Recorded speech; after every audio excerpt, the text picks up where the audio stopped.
Good morning বন্ধুরা, তোমরা সবাই কেমন আছো? আশা করছি খুব ভালো আছো।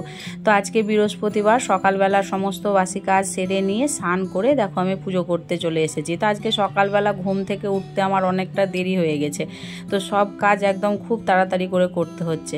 তো এদিকে আগে পুজোটা করে নিচ্ছি, পুজোটা করে নিয়ে নিচে যাব, নিচে গিয়ে তারপর বাকি সমস্ত কাজ। তো দেখো প্রথমে একটু পুজো করে নিলাম, তারপর আরতি করে নিলাম। এবারে দেখো নিচে চলে এসে সবার জন্য চা রেডি করে নিয়েছি, আর এদিকে মামা পাপার জন্য ভাত বসিয়ে দিয়েছি। এদিকে মাকে চা দিয়ে আমি একটু ঝটপট চা খেয়ে নিলাম, তারপর মাম্মা পাপা দুজনকে স্নান করিয়ে খাইয়ে দিলাম। আর দিদিভাই হঠাৎ করে ফোন করলো যে মাম্মাকে রেডি করে দিতে বললো, দিদিভাইয়ের স্কুলে নাচ করাবে ওকে।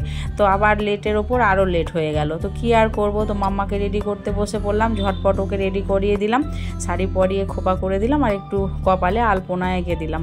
তো দেখো মাম্মা রেডি হয়ে গেছে, কমপ্লিট লুকটা তোমাদেরকে দেখাচ্ছি, কমেন্ট করে বলবে কেমন হয়েছে। টাটা।